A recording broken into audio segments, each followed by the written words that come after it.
نن د سپتمبر 10مه چې د ژباړې له نړیوالې ورځې سره برابره ده. افغان ژباړن او خپرندویان وایي چې د پخوا پرتله اوس له بهرنیو ژبو ژباړل ډیر شوي او د ژباړې کیفیت هم ورسره ښه شوی. خو په ورته مهال بیا د مسلکي ژباړې په برخه کې دغه کار نه دی شوی او لا هم دغه برخه پیکه ښکاري. دا چې د یوې ژبې او د ادب په بډاینه کې د ژباړې ارزښت څه دی او په ټوله کې یوه معیاري ژباړه کومې ځانګړنې لري، دا او ډېرته ورته نورې پوښتنې به د کابل پوهنتون له پخواني استاد پوهنمل ضیاءالرحمن حسره څخه وپوښتم. سلامونه، ستړي مشئ. زه رافیه نظور مو خپرونې ته هرکلی کوم. تمه ده چې د خپرونې تر پای شیبو راسره مال پاتې شئ. قدرمن استاد، ډیره زیاته مننه چې له بوختیاوو سره سره مو موږ ته وخت راکړ. په پیل کې که د ژباړې د نړیوالې ورځې په تړاو او همدغه راز د دغې ورځې د ارزښت په اړه راته ووایئ. سلامونه تاسو ته، انځور صاحب او ستاسو درنو لیدونکو ته او د ژباړې مینوالو ته ډیره مننه. لومړی دا چې د ژباړې نړیوالې ورځې اړوند مو د پښتو ژبې موضوع را یاده کړه او په دې کې مې د خبرو چانس راکړ. د ژباړې نړیواله ورځ اصلا ارزښت یې په دې کې ده چې د یوې ژبې ویونکي او لوستونکي دې ته هڅوي یا یې هم یو انګېزه ورکوي چې دوی باید د خپلې ژبې د بډاینې لپاره کار وکړي، ویښ دې واوسي او په علمي برخه کې په نورو برخو کې د نورو ژبو څخه باید دوی خپلې ژبې ته په هغه برخه کې البته چې اړتیا وي دوی د ځینې اثار یا ځینې موضوعګانې وژباړي. یو لوی ارزښت یې همدا دی. کله کله داسې کېږي چې ځینو مواردو کې چې په یوه ژبه کې د موادو اړتیا وي ولیکن هلته تعلیف او د څېړنې یا زمینه نه وي مساعده یا امکانات کم وي او یا هم دا چې وړتیاوې نه وي، بیا هلته د ژباړې وړتیاوې چې وي نو دغه خلا یا دغه تشه چې دا بیا په ژباړې باندې ټکېږي. بله دا ده چې د ژباړې د نړیوالې ورځې یوه د ښه انګېزه یا ذهنیت ورکونه دا ده چې د یوې ژبې ویونکي که هغه د پښتو ژبې دی که د نورو ژبو یا یې لیکوال او څېړونکي ژباړونکي ته هڅېږي چې د خپلې ژبې هغه ارزښت چې د سیمې په ژبو کې لري هغه باید د نړیوالو ژبو تر کچې پورې ورسي. که رسولی شي که نه شي رسولی، که لږه د هغه هڅه وکړي، هغه انګېزه دې واخلي. دا انګېزه د دې لامل کېږي که 100% دې کار نشي کولی، لږ تر لږه 50% دې کار کولی شي او هغه اړتیاوې چې موږ په دې خپله ژبه کې په لیکنۍ برخه یا د ژباړې په برخه که هغه علمي که هغه هنري که نورو برخو کې هغه تشه چې کومه لرو هغه اړتیا چې لرو هغه اړتیا باید په دې کې ډېره مننه استاد کوراباد. استاد، که په تیرو 2 لسیزو ته یوه لنډه کتنه وکړو د پښتو ادبیاتو په برخه کې، ځکه تاسې عملا په دغه ډګر کې پاتې شوي یاستئ او ډېرې هڅې مو کړي دي. د ادب او همدغه راز د ټولنیزو په تړاو باندې ډېر زیات بحث شوی دی، ډېرې ژباړې شوي دي له انګلیسي ژبې، له فارسي دري ژبې او همدغه راز د نړۍ له نورو ژبو. خو که چیرې د مسلکي بحث په تړاو باندې بیا خبره کوو، لکه د طب په برخه کې، د روغتیايي سکتور په برخه کې، همدغه راز د انجینرۍ او نور مسلکي برخو کې، دغه برخه چې د بیا څه نه څه داسې پیکه ښکاري. لامل یې په څه کې بولئ؟ دا ډېره ښه موضوع ده او زموږ په پښتو ژبه کې یا په پښتني ټولنه کې دې ته اړتیا هم ډېره زیاته ده او متاسفانه چې دا له پامه هم لوېدلې ده. موږ که ژباړه کوو ډېر فوکس یا ډېر ټینګار په ژبنیو مسایلو شته دی او یا هم پر ادبي او هنري مسایلو شته دی یا په ټوله کې د ادبیاتو په برخه کې. له ادبیاتو نه وروسته بیا که موږ په دویمه برخه کې ژباړې لرو نو هغه د سیاست په برخه کې لرو. متاسفانه چې د روغتیا په برخه کې، د انجینرۍ په برخه کې، د ټولنیزو علومو په برخه کې دا یو مهم بحث دی که نه؟ ځکه دغه برخې زموږ اړتیا لري که نه؟ بلې یو لوی لامل یې دا دی چې د ژباړې مینه یا د ژباړې تنده چې دا تر ډېره پورې د ادبیاتو په لوستونکو کې ده. یعنې هغه څوک چې ادبیاتو سره لیوالتیا لري، سروکار یې د هغو کې دا د ژباړې تنده ډېره زیاته ده. بله. هغوی هڅه کوي چې ژباړه وکړي. نو چون د هغوی مطالعه د هغوی تخصص د ادب په برخه کې ده، نو هڅه دا کوي چې لومړی انتخاب ځان ته په ادب کې ولري. بله. یا که د سیاست متخصصین یا د سیاست لوستونکي د هغوی یو اړیکه ادبیاتو سره ده. موږ ډېر سیاسیون ګورو چې هغوی تر ادیبانو ادبیاتو سره اړیکه ډېره لري. بله. هغوی بله. هڅه دا کوي لومړی چې په سیاست کې ژباړه وکړي، که په سیاست کې ژباړه نه کوي نو ادبیات یې لوستي په ادبیاتو کې ژباړه کوي. بله. دلته اوس پاتې شو د ټولنیزو علومو برخه او مسلکي د برخه. انجنیري برخه او د طب برخه، د کرنې برخه، د وترنري برخه، دغه برخو کې په دې برخو کې موږ داسې نشو ویلی چې هیڅ ژباړې نشته. شته، بله. ولکه په نشي حساب دي. د طب په برخه کې یو څه لرو، واومره چې اړتیا ده او د نننۍ نړۍ یعنې څومره چې لازمه ده زموږ د د ژبې علم لپاره که د نه. پرمختګ پر اساس موږ هغه ژباړه اصلا په نش کې حسابو، ځکه اوس نړۍ ډیره پرمختللې ده.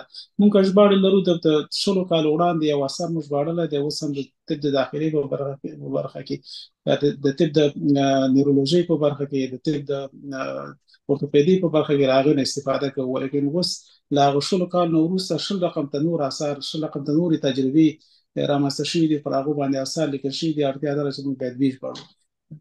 یو دا ده چې علاقمندي د دغو برخو د متخصصینو د ژباړې سره ممکن کمه ده. دویمه دا ده چې دوی ممکن مسؤلیتونه د دې زمینه نه مسایل چې دوی د آثارو ژباړې د وخت پیدا کړي، او داسې ځانګړي کمیټې موږ نه لرو په خپل وطن کې یا په خپله ټولنه کې چې هغوی په دغو برخو کې یوازې د ژباړې لپاره د نویو آثارو د راوړلو لپاره دوی ګمارل شوي او دوی د کار وکړي. خو موږ په وطن کې عموما فرهنګ دا دی چې یو څوک هم دنده کوي او هم د دندې لپاره اثر ژباړي، مواد بله. پیدا کوي. دا دواړه عقلا اصلا منطق دا دی چې انسان ډېر بوخت ساتي. ځینې خلک ورته رسیدګي کولی شي، ځینې وخت ورته رسیدګي نشي کولی. دا یو غټه ستونزه ده. بله غټه ستونزه دا ده چې پر ژبو باندې نه حاکمیت چې دی، نه برلاسي چې دا دا هم بحث یو ته لویه ډیره مهمه ستونزه دی ده. که نه استاد. ځکه چې یو کس ژباړه کوي، مثلا یو ژباړن دی له دري ژبې ژباړه کوي، یعنې په هغه مخنۍ ژبې کومه چې را ژباړي په هغې ژبې بشپړ تسلط نه لري، یا د ګرامر اړخه یا بله دا برخه هم سره بیا دغه بهیر لکه ټکنی کوي که نه. بله یو څوک د یو انجینری لوستې ده ولې هغه په انګلیسي نه پوهېږي. یو څوک د انجینری لوستې ده په عربي نه پوهېږي، په اسپانیشي اسپانوي ژبه نه پوهېږي چې د نړۍ ډېر هېوادونه په دغه ژبه خبرې کوي. په روسي ژبه نه پوهېږي، په چینایي ژبه نه پوهېږي، په فرانسوي ژبه نه پوهېږي. کله چې پر دغه ژبو باندې نه پوهېږي نو اثار له څه شي کوي. له اردو نه ژباړي، د اردو یا د پاکستاني ادارو یا لیکوالو اثار چې ډېر اپډیټ نه دي، تازه نه دي. او ته ډیره د په دې نو انګلیسي ژبه دا دي که نه دویم استاد. لاس راځي، او دا دویم لاس راځي یا دریم لاس راځي. د دې لپاره چې موږ هغه لومړی لاس اثار ته لاسرسی ولرو، هغه مستقیما خپلې ژبې ته وژباړو. دې کې ډېر لوی خنډ چې دی موږ ته پر بهرنۍ ژبې باندې نه برلاسی دی. بله. یعنی د طب په برخه کې موږ دغه یو ستونزې سره مخامخ یو، موږ د کرنې په برخه کې دغه یو ستونزې سره مخامخ یو، او په د انجنیري په برخه کې، د ټولنیزو علومو په برخه کې، په ټولنیزو علومو په برخه کې یوازې د ځینو پوهنتونونو استادانو د سایکالوژي یا د روانشناسۍ په برخه کې یو شمېر آثار دغه کړي ژباړلي دي. په هغه هم داسې آثار دي چې لکه دوی په 2020 کال کې د 2000 کال د سایکالوژي یو اثر ژباړلی دی. دا اثر د 2000 کال پر مهال د رواني ژوند یا د انسان د روان په اړه اثر هغه وخت کې ښې تجربې وړاندې کولې، ښې مشورې وړاندې کولې، خبر رسي لرله. ولکن په 2015 کال کې دا اثر بیا ډېر ګټور نه دی. د دې لپاره چې موږ په 2015 کال کې نوی لیکل شوی اثر چې په بهرنۍ ژبه کې لیکل شوی هغه خپلې ژبې ته راوژباړو، دلته بیا موږ د ستونزې سره مخامخ کېږو. یعنې دا پر ژبې باندې نه برلاسۍ چې دی، دا تر ډېرو خنډونو ډېر دغه خنډ دی، ډېر بارز خنډ دی چې زموږ د ژباړونکو یا د ځینو تخصصي د څانګوالو مخې ته چې دا را پیدا شوی دی. ډېره مننه استاد. که د ژباړې په برخه کې لا هم تم شو، دغه د امانت خبره تر ډېره پورې راپورته کېږي کله چې یو کس ژباړه کوي. مثلا د انګلیسي ژبې یو اثر چې مثلا یو کس را ژباړي که نه، بیا د ژباړونکی داسې د خپل ځانه کمونه زیاتونه پکې راولي، یا مثلا هغه کوم ډول چې مفهوم د کټ مټ د بلې ژبې ته نه ژباړل کېږي، هغه د امانتدارۍ اصل په دغه برخه کې څومره کې اړین دی چې باید ژباړنې په پام کې ونیسي، تر څو پورې چې داسې یو ژباړه وکړي چې په ټوله کې اغېزمنه اوسي او یو لوستونکی پوه شي چې نو خوند ترې واخلي. او د امانتداري چې ده دا اصلا حقوقي بحث هم دی ها. مهم. هم د ژباړې په برخه کې هم په نورو مواردو کې په ژباړه کې دا کله چې موږ یو ژباړه ته ښه ژباړه وایو یو مهم. اصل پکې امانتداري ده. کله بله. چې موږ وایو چې یو ژباړن باید د ژباړې پر مهال په متن کې څه ته د پام ولري، پام وکړي. یو بله. اصل پکې همدا امانتداري ده. امانتداري. کله چې موږ وایو د ژبې د پراختیا کې د ژباړې ارزښت څه دی، په دې کې یو اصل همدغه امانتداري ده. ځکه امانتداري چې ده هم د لیکوال حق ادا کوي، هم د ژباړن ارزښت دغه کوي، اعتبار پخوي. خو بدبختانه زه خپل چې ځینې اثار ګورم په هغه کې امانتداري په بېلابېلو ناوو کې یا په بېلابېلو ډولونو کې زیانمنه شوې ده. یو ډېر څرګند ډول چې دغه دا ده چې د بیلګې په توګه یو لیکوال دی په فرانسوي ژبه کې د سایکالوژي یو اثر ژباړه دغه لیکلی دی، هغه دري ژبې ته ژباړل شوی دی یا فارسي ته ژباړل شوی دی یا هم اردو ته ژباړل شوی دی. زمونږ یو ژباړن دغه راخلي پښتو ته راژباړي، ولې په دې اثر باندې هلته لیکي چې دا د فارسي یا د دري یا د اردو ژباړن نوم لیکي، اما د خپل د اثر د لیکوال نوم لیکي چې هغه په فرانسوي ژبه کې د اثر لیکل شوی دی. دا امانتداري نه ده. اصلي حق د هغه هم دی ځکه چې هغه خولې توی کړي دي.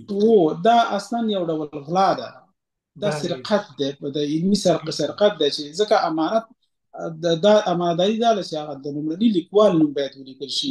بیا که تاسو په سریزه کې یا په دې پښتو کې په څنګه توګه داسې یو یادونه وشي چې دا اثر له پلانې ژبې څخه پلانې ژبې ته ژباړل شوی او له هغې څخه پښتو ته بېرته راژباړل شوی دی، بله. اصلا امانتداري دا ده.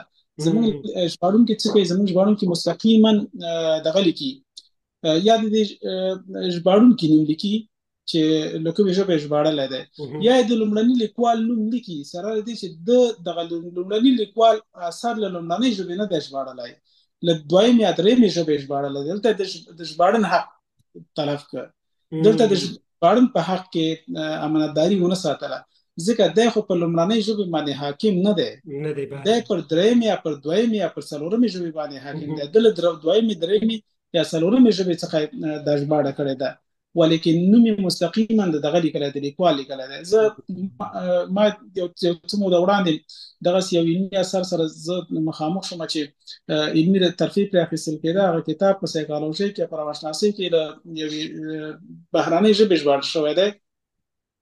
د بهرني لیکوال پر ځای د اردو د دري ژباړن نوم لیکلی دی، ولیکن د لیکوال نوم نه دی پکې لیکل شوی دی. یا په دې معنی چې دا اثر د ژباړن ته دغه شو منسوب شو، چې د اثر اصلا دی د ژباړن هغه خارج چا کړی ده، هغه کاشف یا مخترع یا مؤلف چې څوک دی هغه له سره پکې څوک یادین ده. یا کله داسې کېږي چې د اثر ژباړلی له انګلیسي ژبې څخه د دري ژبې څخه اثر لیکل شوی په انګلیسي ژبه کې، دري ژباړن د انګلیسي څخه ژباړلی دی، زموږ پښتون ژباړن له دري څخه ژباړي، ولیکن نوم پرې د انګریز لیکوال لیکي، اما دا ورسره یادونه نه کوي چې ما دا له دري څخه ژباړلی دی. دري ژباړنه دا بحث تر ډېره پورې هم حقوقي ارزښت لري او تر ډېره پورې هغه اصلي لیکوال حق باید ادا شي که نه، یعنې دا بحث مهم دی. بله، هم د اصلي لیکوال حق باید ادا شي او هم د هغه اصلي ژباړن حق ادا شي چې د چا ژباړل شوی اثر موږ خپلې ژبې ته ژباړلی دی. دغه یادونه لږه باید پکې وشي. دغه یو غټه ستونزه په دې کې دا ده. دقیقاً. بله استاد، که یو بلې تخنیکي پوښتنې ته راشو، تر ډېره پورې اوس دغه د چات جی پی ټي بحث در چا په شونډو دی، تر ډېره داسې کسان به زه وینم یا تاسې هم کیدای شي داسې کسان لیدلي وي چې حتی د خپل فیسبوک پوسټونه پر چټ جي پي ټي باندې کوي. همدغسې مثلا بېلابېل متنونه ژباړي.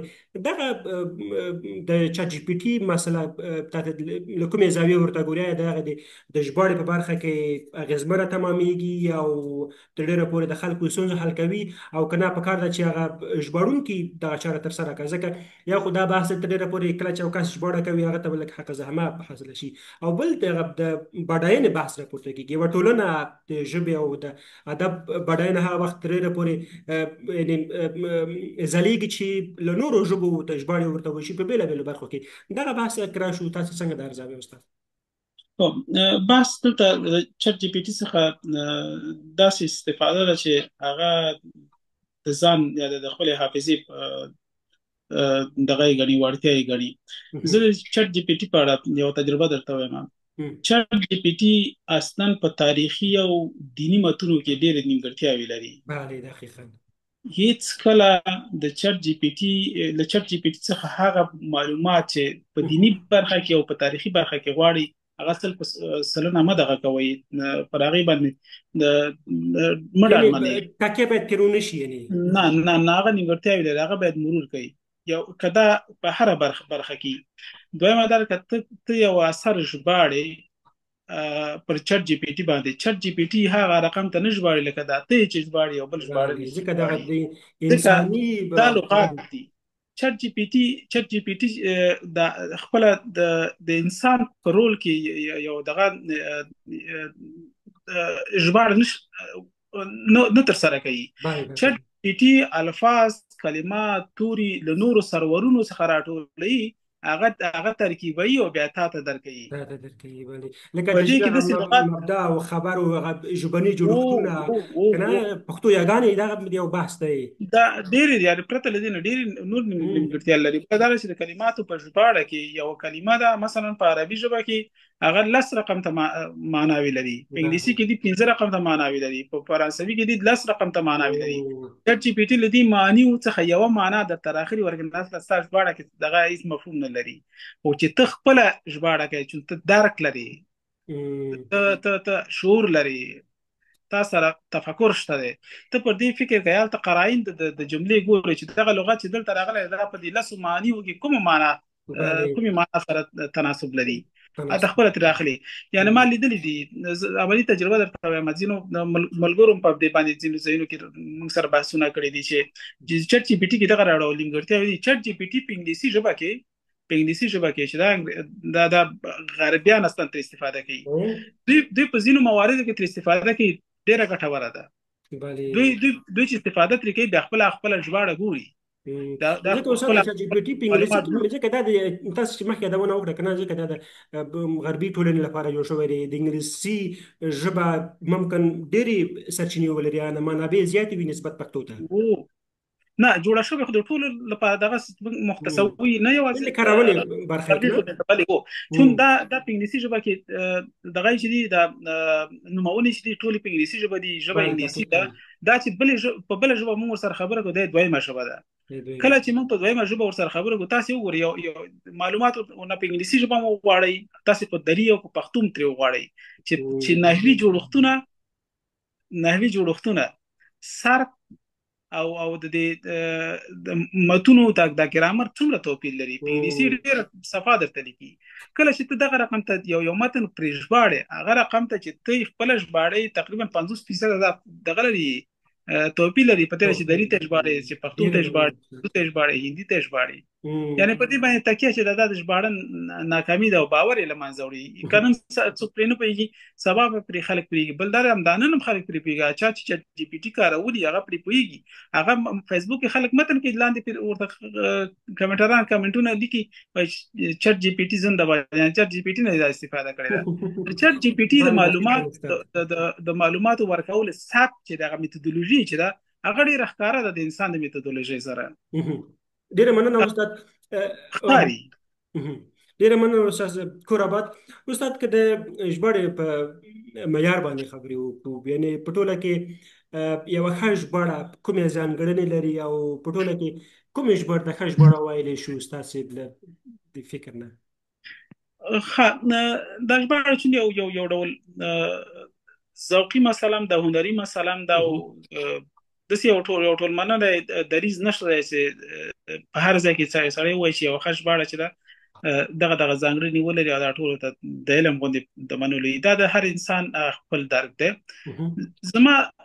زما خپله تجربه دا ده یا زموږ د استادانو د تجربو پر اساس یوه ښه ژباړه دا ده چې هغه بیا ډېره کره وي.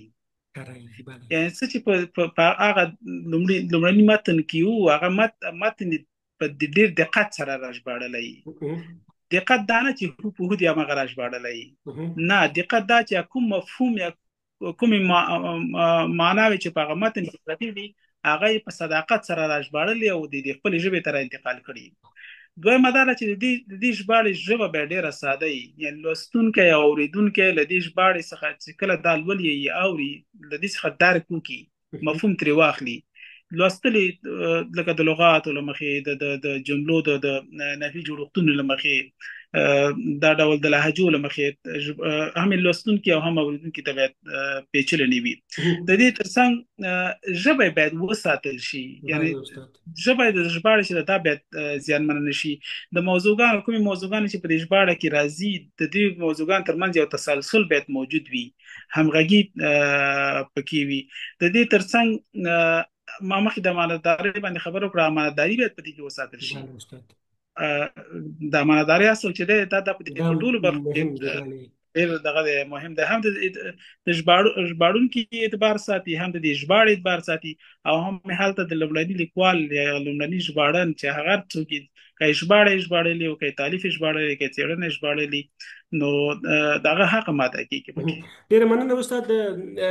د ژباړې بهیر که موږ تاسې په دوو تېرو لسیزو کې وګورو، یعنې په فردي ډول باندې ډېرو ژباړونکو په بېلابېلو برخو کې ژباړه کړې ده، خو که چیرې بیا د مسلکي ادارو بحث کوو، یعنې له بده مرغه څومره چې لازمه ده باید دغه تشه مسلکي ادارې ډکې کړي، ځکه موږ تاسې په کور دننه ډېرې ګڼې مسلکي ادارې لرو که نه چې دوی باید مسلکي کسان وګماري او تر ډېره پورې دغه په کومه برخه کې چې تشې دي دوی هم ډکې کړي. د دوی مسؤلیت په کومه کچې دی او تر کومه بریده دوی مکلفیت لري چې د ژباړې دغه تشه ډکه کړي تر څو پورې چې هغه خلاوې ډکې شي؟ په نوره نړۍ کې د ژباړې خپل ادارې شته دي، او دا په هغو فعالو ټولنو کې چې هلته ژبې ته ډېر پام دی او د ژبې د ودې لپاره هغوی ډېر کار کوي. هلته هغوی خپلې دغه لري د ژباړې ادارې لري، او دا ادارې تر ډېره په سرحدي سیمو دغه کې بنادرو کې